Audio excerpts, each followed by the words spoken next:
The Australian Curriculum Studies Association would like to acknowledge the traditional owners of the lands and the waterways from where we are all meeting today. We pay our respects to the elders past and present, and we extend our respect to all Aboriginal and Torres Strait Islander peoples here today. We value the contributions of Aboriginal and Torres Strait Islander peoples to education and their continued support of the teaching and learning of all Australians. We recognise that for thousands of years, Aboriginal and Torres Strait Islander peoples have been the first teachers, and that we are committed to continue our learning alongside them.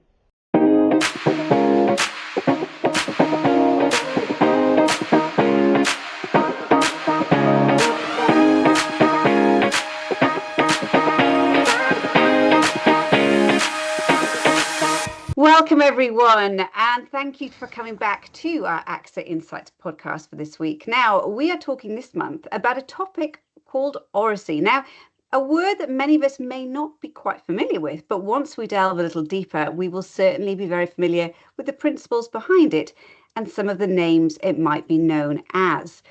Now, we are very, very lucky today to have Dr. Fiona Mueller here today as our guest. She is the Director of Research at the Page Research Centre, and she's also an Adjunct Fellow at the Centre of Independent Studies, working for better policy outcomes for those in regional and remote Australia. Fiona has had an incredibly successful career in education, both here in Australia and across the globe.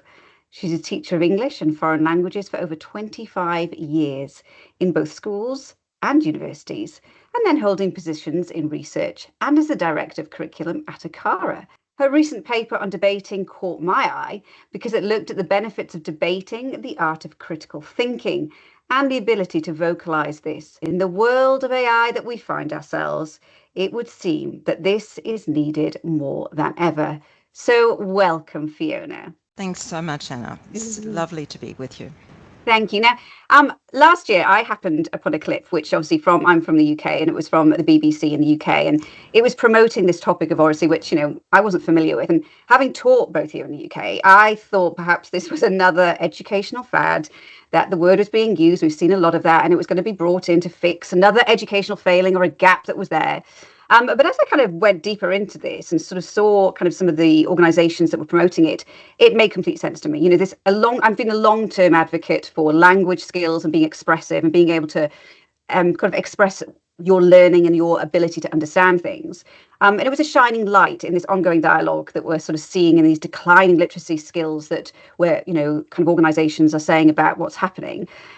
Are we seeing a focus on this yet in Australia, do you think? There's a lot in all of that. Look, we certainly are. I'm very conscious of that, as you are, because I do actually think there is a gap that needs to be filled. I mean, that is our reality. Declining literacy skills, exactly as you said. We've got the evidence all around us, parents, employer groups, certainly national and international results telling us that our students are just not achieving to the best of their ability for a whole range of reasons, of course.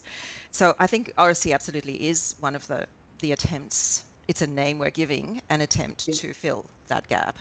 And it kind of channels that, for me, that ancient Greek trivium of grammar and logic and reasoning rhetoric.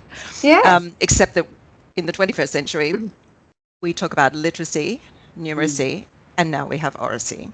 And they make an interesting trivium from my point of view. Interesting, but also, I would say, a bit sad. Why is it that what a statement about our times, I think, that we have to refocus on talking to each other. 100%. Yes, very much. And that's what oracy is. Oral. It is the use of this extraordinary human skill that we've developed over millennia, that it really has become problematic. Once upon a time, it was an ambition of education, of parents, of organizations, that you became orally competent, that you developed those skills. They didn't just come naturally. You actually had to work on your interpersonal communication skills and your capacity to gather information and persuade people of a particular position or all of those things. Somehow that over, I would say, many decades, especially with our fixation on digital communications and Yes, giving very every child a laptop. Remember that? yes. We lost sight of Yeah. talking to each other. Yeah. And I think you summed up quite beautifully, it's very interesting with that kind of that failure in literacy we talk about, but just when you pointed out it's a multifaceted area, it's not just one thing isn't what's causing that problem. But what I do love is when you're talking about that, Oracy, this isn't just attached to literacy, and we'll probably touch on that a bit later. It's an overarching for every area of education. It's a key skill that needs to be brought in across everything. And often we kind of like to compartmentalize education into our little boxes and say, oh, that's part of this curriculum and that's part of that. And then we have these kind of additional requirements on teachers to teach these cross-curricular parts and teach all these key skills. And there's these multiple layers, which then seem to build the momentum of themselves apart rather than thinking of this kind of overarching part, and that's Oracy seems to be one of the ones that we could do quite easily as well, because it really is an innate response to just having a conversation. So yeah, I love that. That seems really beautiful. And I hope we get to delve into that a little bit further. But you recently co-authored a paper about the importance of debating. And it could, in fact, address many of the issues and concerns that we're having about student competency and confidence in English. Definitely that word of confidence. Now, could you explain a little bit more about debating? Because I think the way debating is perceived in the mainstream, especially when people think of debating competitions or politics, or it's very sort of the way it's got a very fixed mindset. But how do you think it is perceived versus how it could be enacted in our everyday classrooms?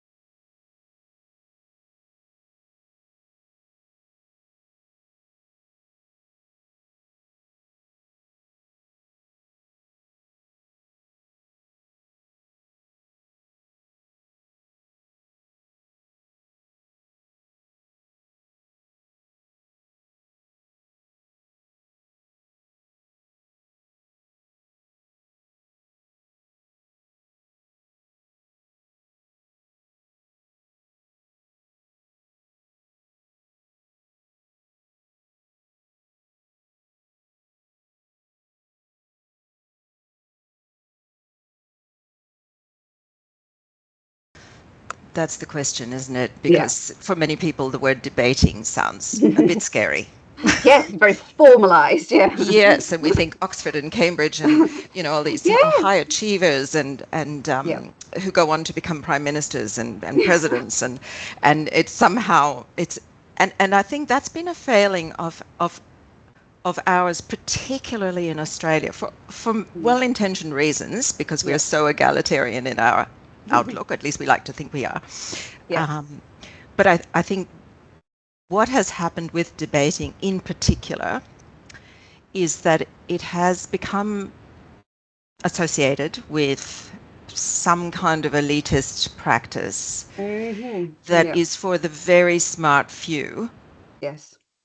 And it's actually not at all like that. And again, I would say to you, if we studied our history more closely, and Yeah. if teachers in particular were reassured that as teachers, that's actually exactly what they should be doing. Whatever their field of interest, whatever their specialism, whatever their work with littlies, big, older ones, and so on, Yeah. university level, it's actually about drawing out in the most reasoned way the information that their students have acquired and the capacity of their students Yes. to use that information to prove a point or Yeah. come to a conclusion or find a solution. So Yes. that's what debating is. And I Mm. just, if I can just rant on for a little bit longer, 100%. so important to distinguish, I think, between oracy and debating. They are not the same thing. Oracy is, as I understand it, as I Yeah. interpret it, oracy is much more about the mechanics of language. Yes. So, and we know, and you use the word confidence, and confidence and competence to me are a mantra. If we can Yes. develop those two things in our children, in our students, in our school leavers, their world post-school will be so much better, Yeah. likely to be so much better. Mm. But how do you develop confidence in language? It's by getting the mechanics right. And unfortunately, we have now generations of teachers who themselves did not have necessarily a really sound foundational education in language. Yes. English language, let alone foreign languages. Mm.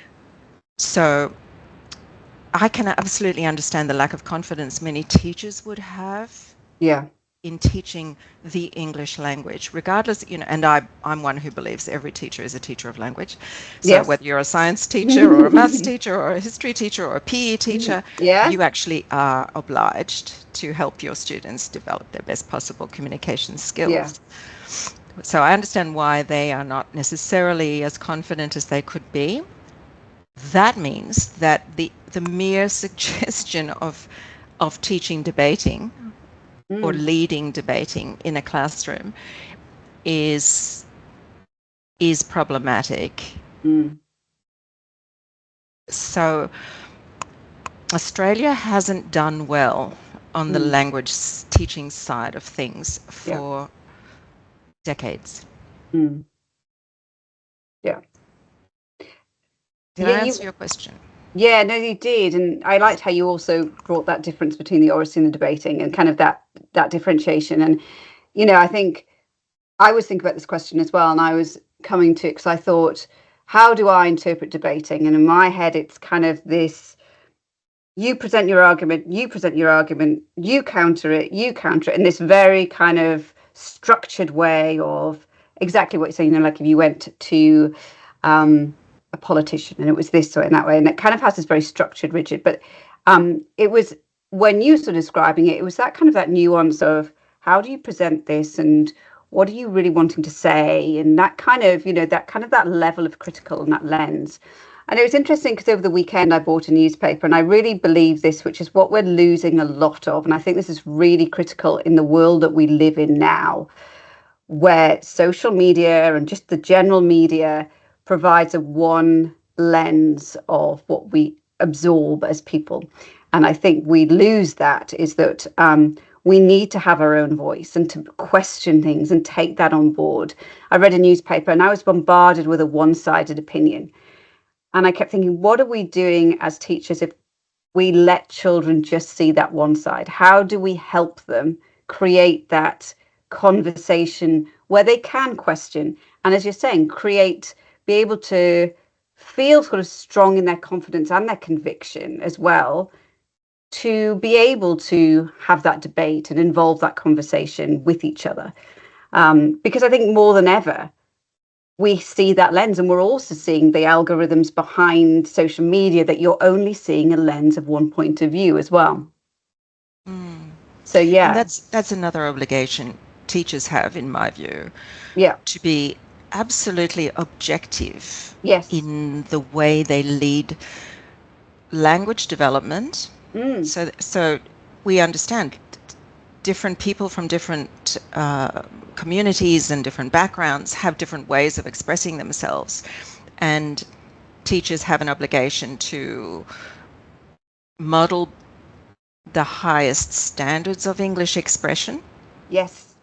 Without judgment, without dare I say, privileging one way or another way, but just explaining this is the standard English, as the Australian curriculum refers to it, that will work most effectively for you. And we want you to be as competent as possible in the mechanics of it. So whatever else you choose to do in your other lives, that's one thing. But here at school, in the workplace, wherever you might be, you need to know that these are the standards that are accepted broadly. So that's one thing. And then the other side, of course, is that the teacher has to be absolutely objective when encouraging debate on a topic. And you're right, it has become such a vexed thing. I don't know why we seem, I've said it in other forums, strangely fearful of engaging in debate, especially on more controversial topics, but even on things you would think, my goodness, we should be able to have a good, solid, robust discussion and not offend anyone. So I think that those are the two obligations of teachers, to be absolutely objective in the way they teach the mechanics of the language so that their students become as competent as possible. And then also to ensure that they're able to, that their students feel confident about presenting a particular point of view based on the evidence that they have gathered. They've done their homework, they've thought about it, they've weighed and sifted it, and feel, especially in this liberal democracy we live in, free to express that. Yes. And, you know, I think we often talk about that as teaching as a profession, that creating that safe space for that to happen, you know, it's how we respond to those opinions as well as teachers, isn't it? And give that child that safe space to have that opinion and to guide it and to be able to help facilitate that, definitely. Now, we're going to get a little bit back onto Oracy and those language skills, because it gained a lot of traction, Oracy, especially in the UK when I sort of my reading post-COVID pandemic. And there was a real reflection, I think, on what the education system was looking like moving forward. And my personal opinion, a lot of it was that we kind of reverted back to our old ways and didn't probably, on reflection, learn much from what we'd been thrown into. There were some elements we could have probably levered off a bit more or kind of gone further with. But we did see that there was a lot of things that we had really missed out on. And then there was a lot of children who were entering and re-entering the school system that were not prepared in terms of the language skills for the school environment, and therefore the academic expectations were sort of really skewed, and there was a lot of difficulty, not just, I suppose, in how they're approaching school, but also the social emotional side of things. Now, we were in a slightly different position in Australia, and I know myself in West Australia, very different. But what have we learned from this kind of online environment that we were thrown into with regards to our ability to communicate effectively?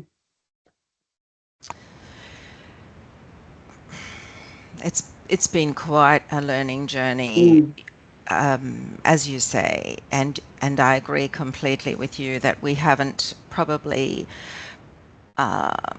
leveraged the learning as much as we could have. I think there are numerous researchers making a really good effort now to bring the data together, particularly for as I understand it, for the youngest school entrants who are now maybe 3 or 4 years down the track, but haven't really retrieved that lost communications learning that would have happened under different circumstances. Yeah. But Anna, I think this is actually just the most recent evidence we have of a decline in students' general communications skills. And in Australia, it always takes things a little bit longer to kind of bubble up, and then suddenly we say, "Oops, we better do something about that." Like maybe ban mobile phones or in schools, or something. I just want to link your question and my answer to the pre-COVID rise over, probably since the mid-90s or even earlier, to the rise of, for example, the 4 C's, the communication, creativity, collaboration, critical thinking, those 4 21st century skills that somehow started to dominate policy making and curriculum and pedagogy and so on. So there was already a realization that actually some of those skills that we've used for millennia. I mean, that is how great societies and great civilizations have actually evolved, because we did communicate with each other face to face. We listened, we talked, we exchanged ideas. We went out and investigated, and we did experiments, and we observed, and we thought critically about different ways of understanding the world. So this most recent refocus on oracy, the mechanics of language, interpersonal communication, all of those things are actually, I think, the sharp end of something that's been happening for decades. We didn't take it seriously in a very practical way, and Oracy is trying to do that. And in Australia, certainly, I think, as far as I can see, in the early childhood space, there's a lot of emphasis on the interpersonal relationships and the communication skills and talking to each other. And I know my daughter is a primary teacher. We talk a lot about reciprocal questioning, for example. So showing that you actually heard what the person said, and then you can ask a really good question and reassure them that you are engaged in that conversation, and that together you then can move on and come up with some ideas or solve a problem or whatever it might be. And those now seem to have to be taught consciously. Yes. And I think what you said at the beginning really was sort of summing up that, this is pre-COVID. And I always think that societal changes have been happening for a long period of time. And I always look at it as well, that the change of the dynamic, even in the family household, we've got families who get home at night and they've done a long shift at work because both parents having to work, or they're doing shift work, and children have been in daycare because mum has to do this. And there's that they don't sit down at the table. The opportunity to have conversation or togetherness has gone because, and it's not because anyone doesn't want to have the conversation, it is literally because there is so much pressure for the money to come in the door, for things to be happening, for the time pressure. And I don't think anybody wants this to happen, but we just haven't got the time and the space for it. We want to have the conversation in the car to school, but we also need to get things done. We want to make the list in a car. We want to do things, and it's just not there. And I think the modeling behaviors that maybe had been there just aren't happening as frequently as we'd like them to. And, as you talk about that as a primary school teacher, that's an added pressure as well that we have as teachers, that kind of extra load that you're putting on. And just as you're saying, that simple thing of questioning and coming back to it. I remember that, as well, teaching in an early childhood space, and simple things like, I remember, because I'm an early childhood STEM, in that STEM space, and we're very quick as teachers say, oh, what's going wrong there? And a child sort of, that quite big question, as opposed to taking the time to say to the child, what can you see that's happening that's going wrong? Can you explain? But that takes time. And it's really that kind of being conscious as a teacher as well, to model the conversation, to add all that extra nuance in, and also to use the language as well. And, it's very easy to be the quick language, throw it out there, as opposed to taking the time, isn't it, to kind of put it in and model it. So, I think that makes a really good point. This is not just COVID. This has been going on for quite some time, and it's going to take quite some time to fix as well. Well, it will, and it puts, I think, great responsibility back on our initial teacher education academics, because I think they dropped that ball. There were lots of fads. You referred to fads at the start of this. I think lots and lots of fads that were picked up. Some lasted a little longer than others. Some are still in existence, but quite confusing in theoretical terms, not to mention practical experience in classrooms. I think the ITE world has to take a lot of responsibility for training teachers in this area, very consciously, very deliberately. And as you say, it takes time. It takes time to do it, but it takes time to learn it as well. We can't assume that all teachers are naturally perceptive or even interested. Yes. Well, and we're going to bring this on to the next question, which I think is so important. You just mentioned that initial teacher training, but, from my own experience, when I graduated at 21, I hadn't really been around young children other than family and friends. And there you are as a young 21-year-old with maybe children who you've got 22 5-year-olds. And my goodness me, that's a big thing. And you haven't done that. And you're learning really quickly, the language acquisition issues that they've got. You don't know those things. You don't know why this child has their syntax all messed up. You don't know why this child has a lisp. And suddenly you've got to become the expert of it all. So that is really important. I am such a passionate advocate for really robust initial teacher training programs. And this is why when I looked at your paper, you actually made 4 recommendations, which I really resonated with number 3, which said, obtain a commitment from university initial teacher training education providers to ensure that all graduates can demonstrate competence and confidence in debating as a pedagogical tool for use across the curriculum. Now, it was so important to me because it showed that these skills are not solely put in the box of literacy. It's not simply aligned to speaking and listening, that strand of literacy curriculum. So we've ticked that box. There it is. It showed that these skills would benefit across the whole area. And I think in a system where we are still stuck in a system where written literacy is an indicator of success, this is where we kind of need to look at it. Now, you and I both, you're more so looking at that kind of rural and remote location and what some of those challenges are. And there's a lot of challenges there. Why are these skills now so important? Just to go back to the curriculum for a second. Yes, please.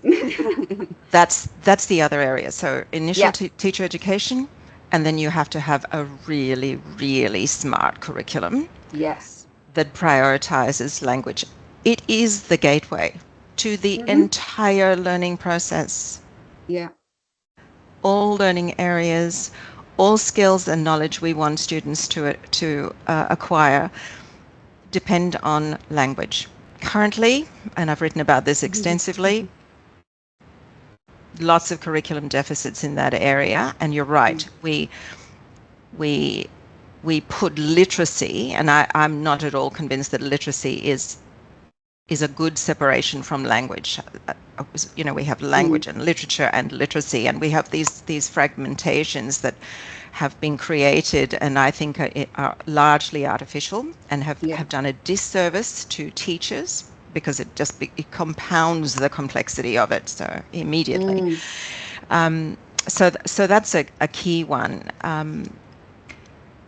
If we could get those 2 things, ITE and curriculum, right, or at least do them better, that would go a long way to making the student experience better for all students. So rural, regional, remote, as well as metropolitan. I mean, the fact is we have more resources and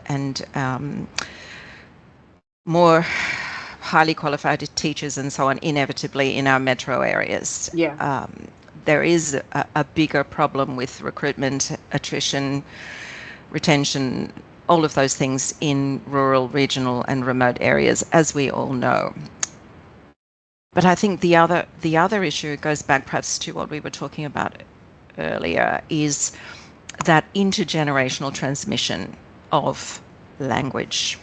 So Oracy, again, I would say the mechanics of language, the listening, the speaking, the talking to each other, the gestures, all of those things, facial expression, are best modeled by another human being or multiple human beings. And in remote areas, in rural and regional Australia, we are less likely to have communities with great teaching and generational transmission of those skills by force of numbers. Distance is still a thing. Even with digital communication, it is still a thing. The exposure to a range of ideas, all of those things are problems, even in 2025. And your transiency of your workforce as well, that continuity, isn't it? It's such a huge one. That's right. No.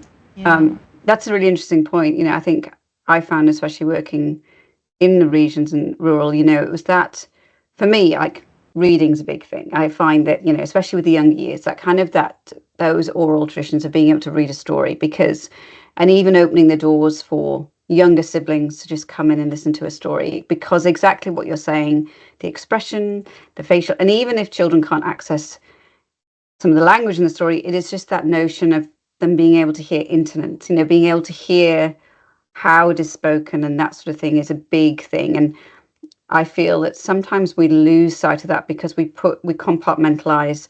That's reading time, that's writing time, that's phonics time.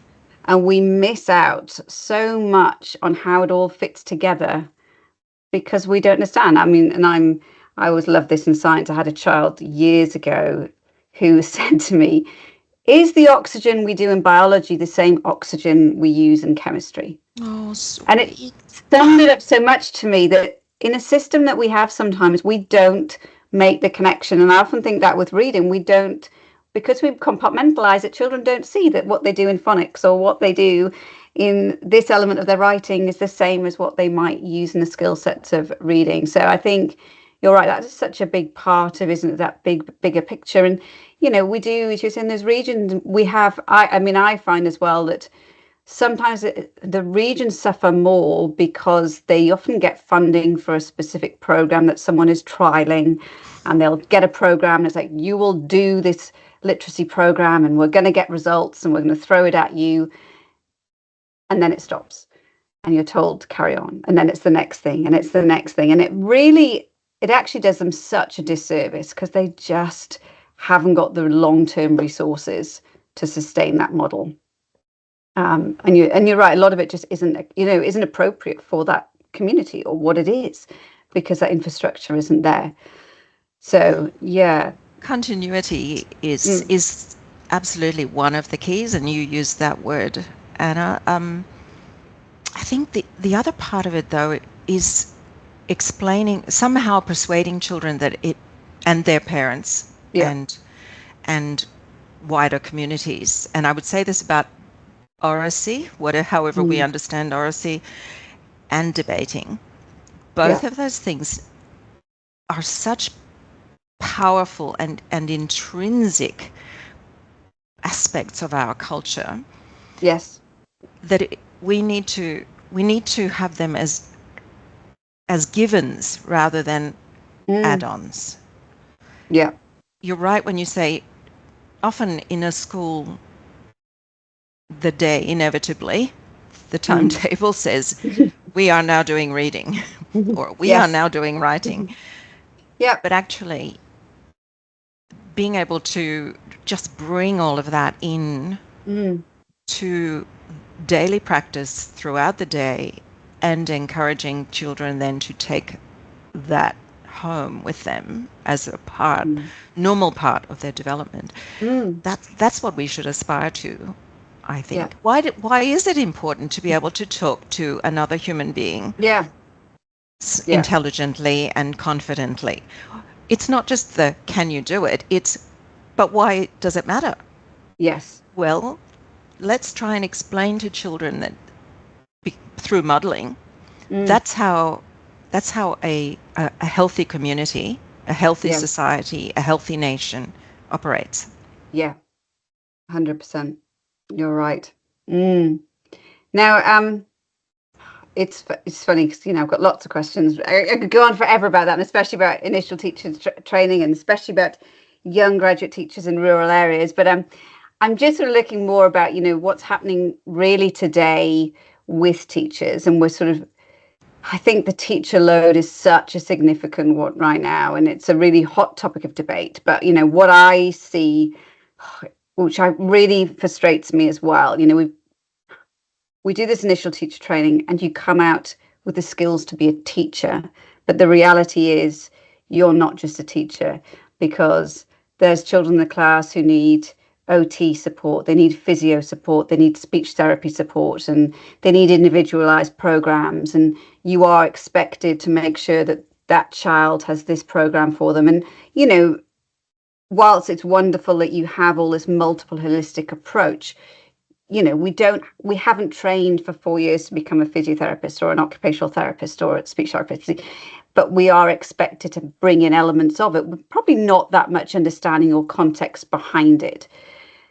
Speech therapy for me is incredibly important, especially in those early years, and understanding how those two can relate. How do you think Oracy can probably help support the support of, say, a speech therapist, and probably identifying many elements that would probably interlink together really well for child development?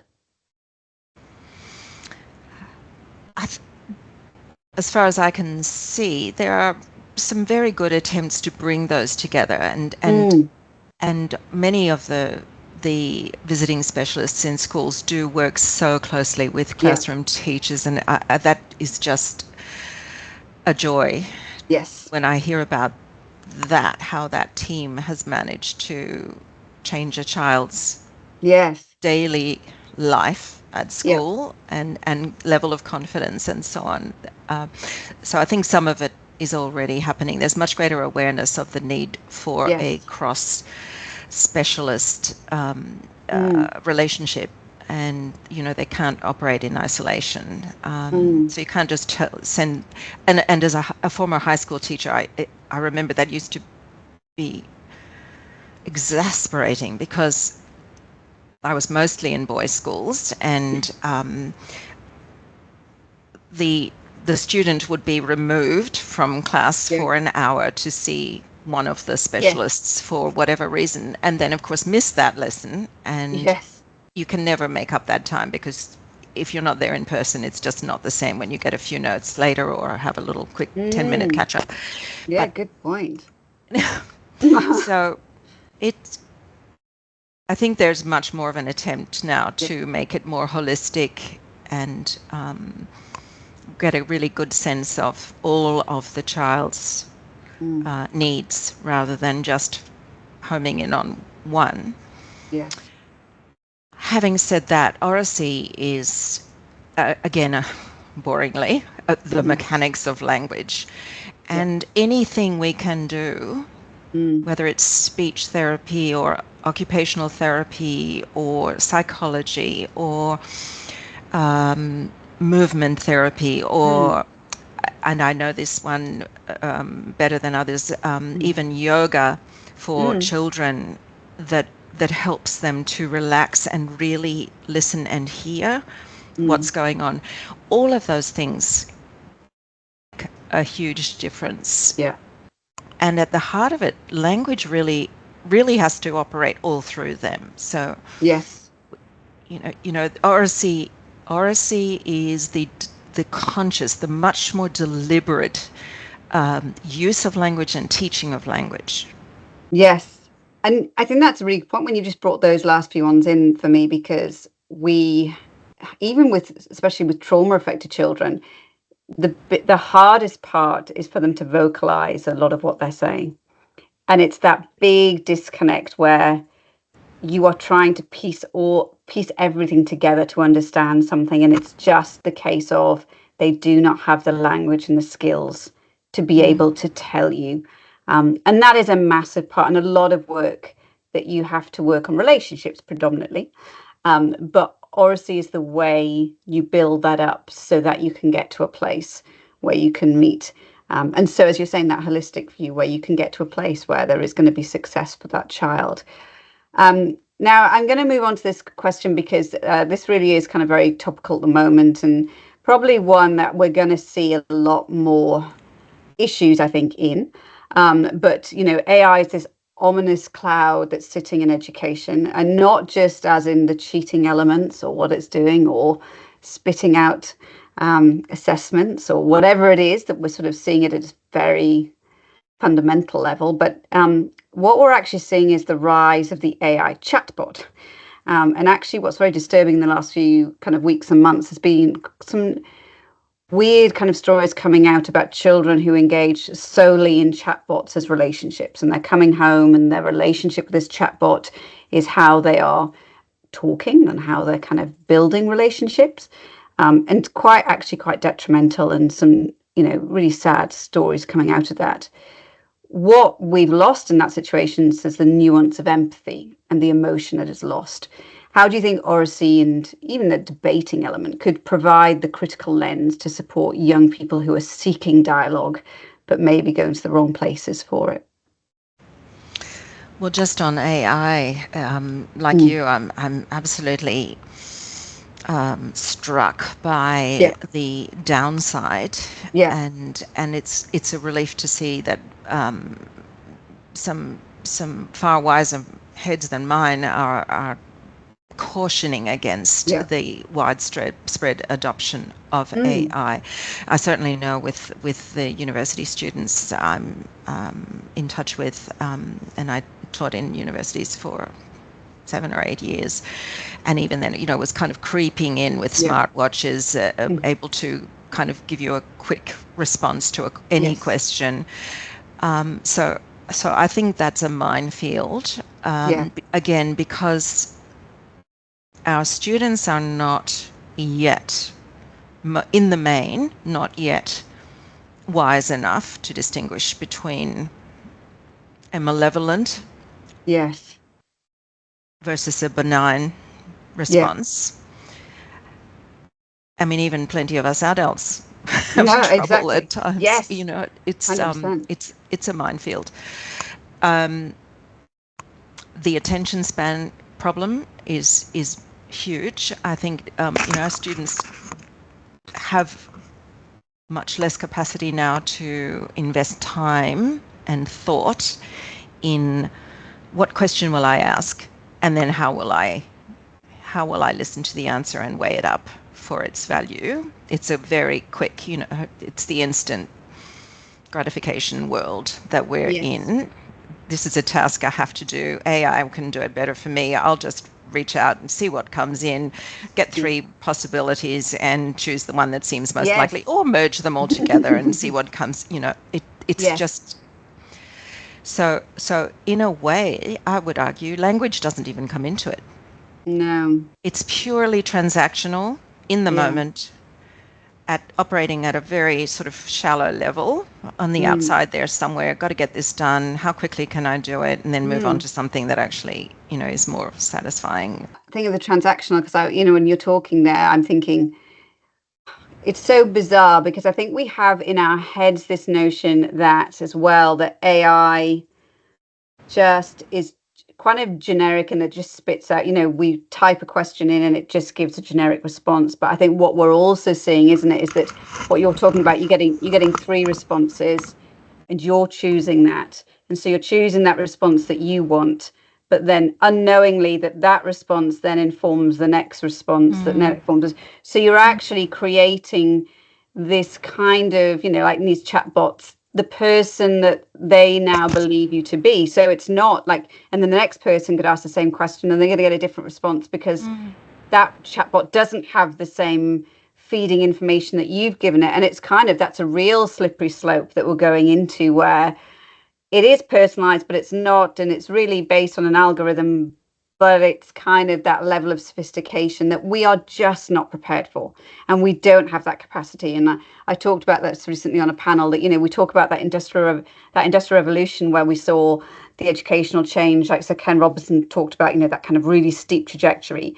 And we're in AI with it, and it's just going at an exponential rate. And do we have that brain capacity to change? And so we really do need to hone in on that interpersonal skill relationship to keep that alive, because we can't risk it. Absolutely, and that's what language is. Let's call it oracy, but that's what language is. It is a cognitive function. It is an operation that happens at, you know, 1,000,000 bytes per second or whatever it is in our brains. That is simply not the equivalent of a chatbot.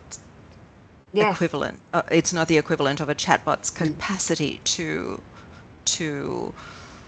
guide or inform or any of that. The chatbot's only as good as whoever programmed that information.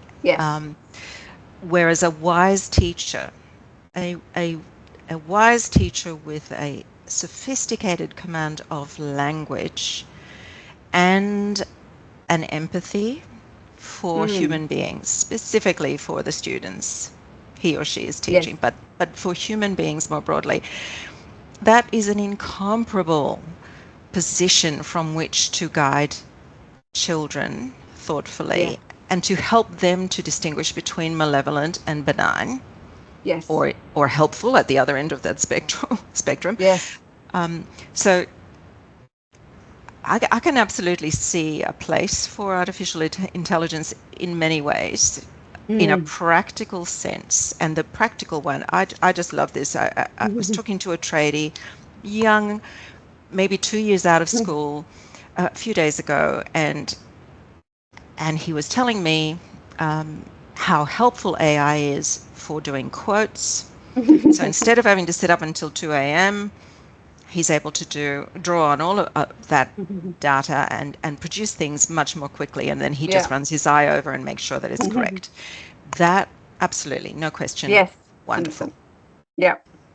For a 7-year-old child or a 15-year-old teenager, not the same. No. And if the intervention of a wise teacher is not there, I fear for the consequences. Yes. Yeah.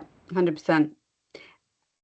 It's interesting. So when you were talking then, I know you come from a languages background, as if for a language teacher.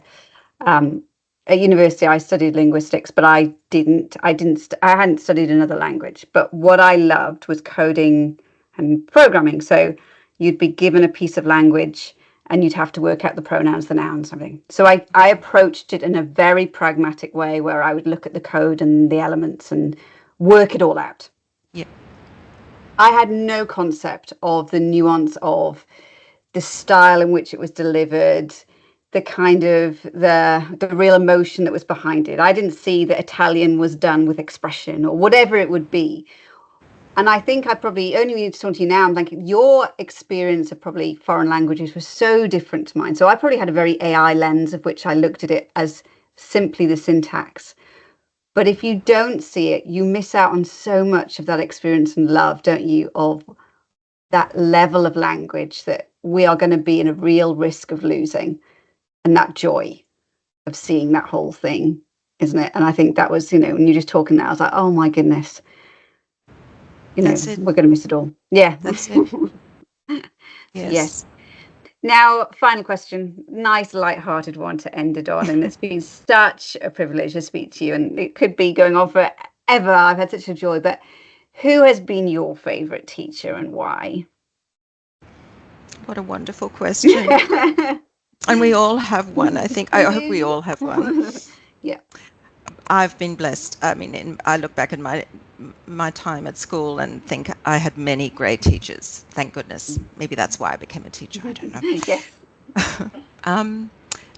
The one who has stood out for me through my whole life was a teacher I had in a one-teacher school when I was living with my parents and siblings in Iraq. Oh, wow. We were about 400 miles from Baghdad. I'll say miles because that's how I remember it, on a sugarcane project. So reclaiming the desert and growing sugarcane. Wonderful, wonderful, very free life in many ways. One teacher. Yes. I think there may have been up to about 40 children. Wow. Kindergarten to year 12, Anna. Holy moly. Mm-hmm. She had 2 assistants. Her name was Miss Grichenko. And she somehow found time for all of us every day, knew what we were up to. It was such a small community. She must have, I look back, with the eyes of a teacher, she must have felt under so much pressure because she knew all the parents. And obviously everyone talked but she was on top of things. There were far fewer in the senior years, and I was only about 10, I guess, then, 10, 11, 12. But she knew us so well, and she encouraged every one of us to talk. Yeah. To have your voice. And I just visualized that kind of, that environment you were in, and somebody who just, I suppose that whole memory, isn't it, surrounding that as well, isn't it? That location, that person, everything was just all together. Fiona, thank you so much. It has been such a lovely way to start my day. I do hope our listeners have had a lovely morning with us today, and I really encourage you to delve more into Fiona's work, and we'll put some links into her work in our captions here today. But until next time, thank you very much for listening, and we'll talk to you again soon.